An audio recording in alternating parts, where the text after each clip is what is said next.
Hi everyone, Mr. Giles here. This is my first ever Let's Play, well, indeed one of my first videos on YouTube. We're going to be playing Hearts of Iron 3 for the Motherland 3.062 beta. Oh yes, that really rolls off the tongue. Now, I'm not actually going to do much gameplay in this video. I want to tell you a little bit about myself. I want to tell you a little bit about the new patch. So we'll talk about the patch first. I think the biggest, certainly the most notable difference they've made in this patch, apart from all the stability issues, the game mechanism things that they've all changed that none of us care about, is Paradox has finally adopted the community map project, which is such a massive improvement. The world looks like the world. I think that's the very simple way you can put it. China definitely looks much nicer. Certainly has a lot more detail. Shanghai is now not the only port in China. We have all these other ones, which are also significant, which the community has added in, and I'm pleased about that. And then, oh my god, that is so nice to see the USA and North America not looking like a flaccid penis. Because, to be honest, it just looked awful the way that Paradox did it in the past. But I think what I really like about this new patch is they made the fact that they've made the United Kingdom a very manly pink. It makes me seem as if I am the defender of all things masculine, doesn't it? I mean, just to look at this lovely colour, I really feel so emasculated right now.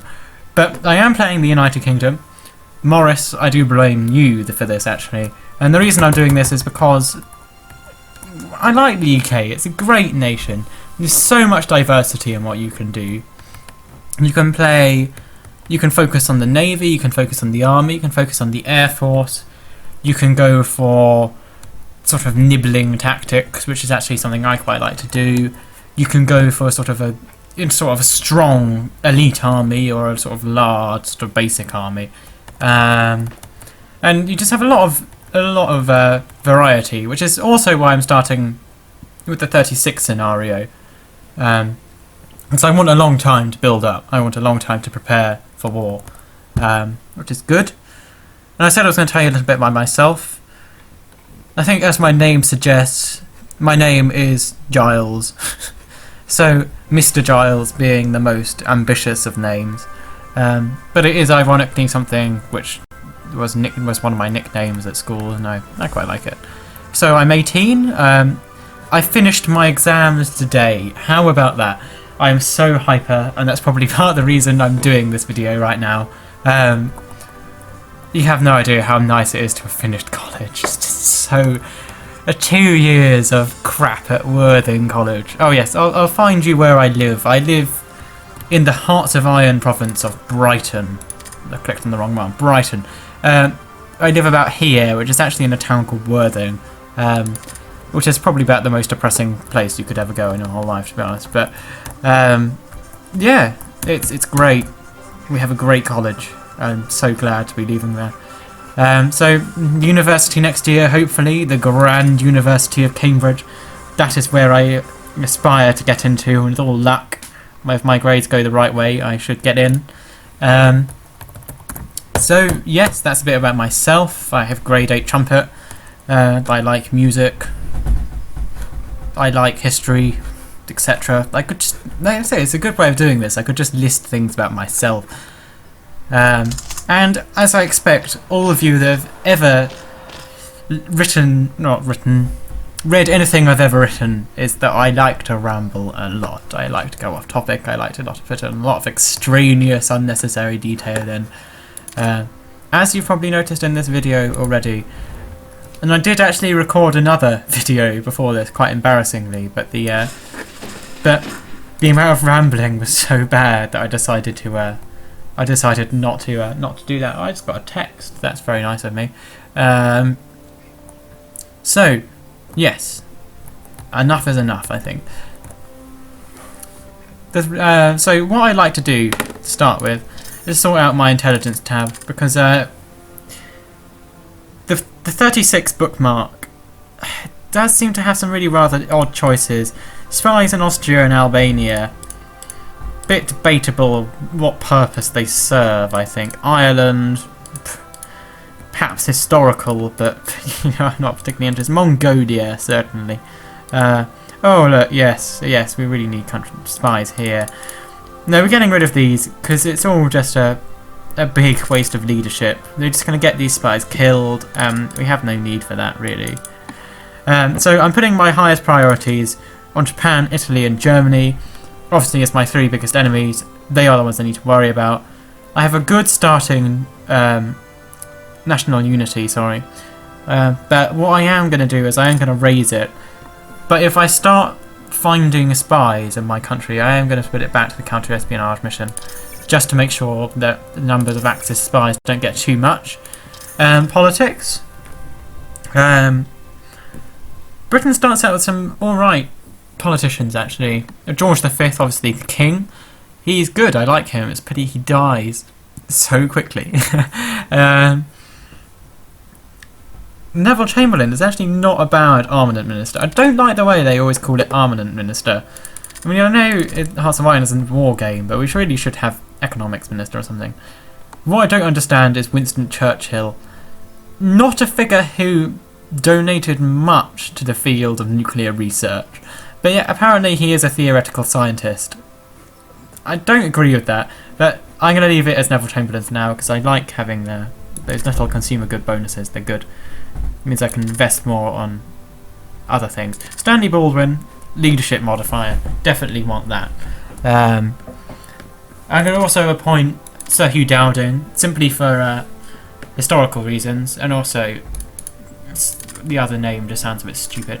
So yeah, we're getting those 2 if they have been appointed. We'll look at our production quickly. Yeah, we're spending too much on consumer goods. We're going to spend a little bit in excess in supplies, and the reason we're doing this is because, sure, as long as I didn't point this out, we do start with advanced training as our training law, and I want specialist training simply for that experience bonus. And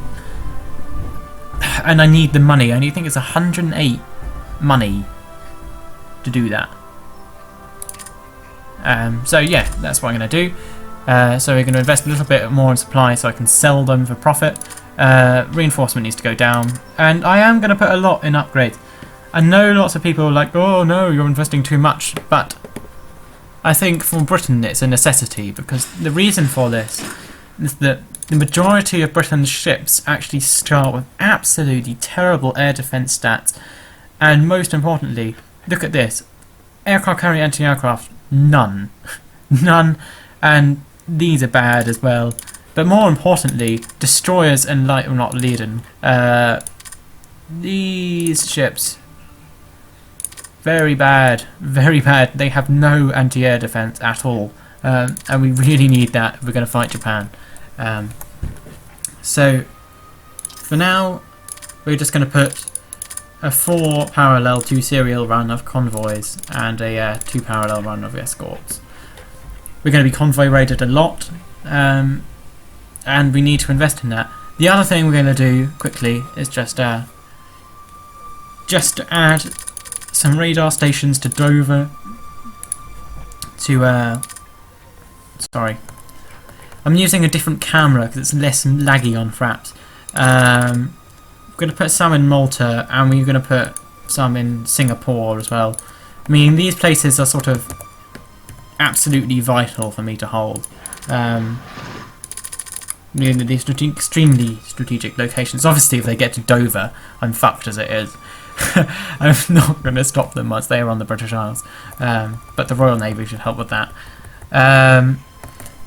You know, I may have noticed I do actually aspire to get at least a level 10 radar station in Dover and Singapore, but I haven't put it in yet because I don't want to spam my IC. I'm wary I'm only investing 1.42 IC in production, and I really can't afford to just spam it. And these things I put in first because otherwise I forget about them, to be honest. And I will try to keep a few convoys in the production queue at all times, just to mediate convoy losses from subs hunting. From subs. So now we've done that, what am I going to do now? Well, actually, no, I'm not going to do that now, actually. I love changing my mind.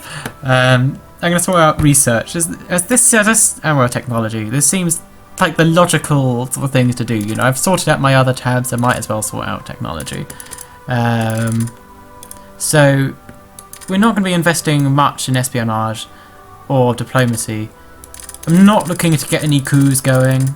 I'm not looking to get much influence in other nations going, but I am looking to get my officer ratio up, as it's only at 95% now, and really we should aspire to have, well, we just should have that at 140%. I don't even know why they bother making anything else, to be honest, but we're going to put a bit into, wrong way, into research, well, most of it actually, and we just look at what we need to research. Britain starts with okay techs, but they're not great. And the big ones, I think, that let them down are actually their doctrines. And people, I think, too often ignore the significance of doctrines.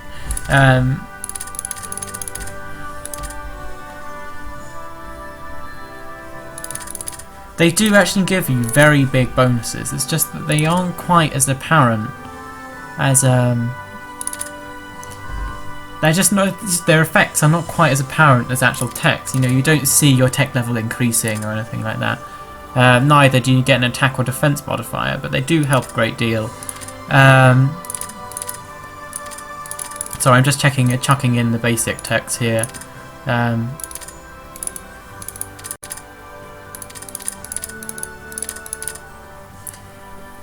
should probably explain what I'm doing.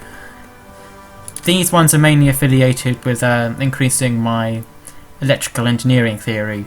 The reason I'm doing that is because that gives me a bonus to the amount of time it takes to build radar stations, and more importantly, decryption machine allows me to see more using my radar stations as listening stations. Don't worry, I will be investing in techs more than this. I'm aware I've gone for very biased, very naval heavy, very land heavy doctrines as it stands, but I do intend on remedying that in the future, so I wouldn't worry too much about that. Marine infantry, sorry, yeah, we need to put that in. I mean, if anyone ever wants me to explain everything, I will, but it'll be a bit tedious. If anyone wants to specifically know why I've put anything in my research, please, feel free to ask. Contact me on Steam. Contact me on anything. I'll be more than happy to answer your questions. And similarly, I'm actually going to end this video. This is only one part. I'm going to do lots of more parts in the following days. This is simply an introduction, really. Oh look, the names have gone. If anyone wants to tell me how they want me to play this AAR or Let's Play or whatever you want to call it, then feel free, because I really don't know how I'm going to play it at the moment. I don't have a plan. I mean, I don't know what balance you want between sort of me destroying the world using gamey tactics, or a historical route or a semi-historical route, or whether I should invest in, say... Well, actually, no, I'll make that choice. But just give me your feedback, give me your suggestions, and I'll see what I can do. So thanks for watching. I'm sure I'll get back to you soon. I know this has been short, and I know nothing has happened, but I've got to get that first video out the way, really, mainly because you don't know how weird it is just sitting here talking to myself, just me and a cup of tea. It's a bit strange, and I just wanted to do this really to get over my nervousness of putting out that video and really starting to commentate and stuff. And just knowing, just sorting out these is quite important. So, yeah, well, I'll see you soon for the glorious reorganisation of the Order of Battle. So, yeah, see you soon.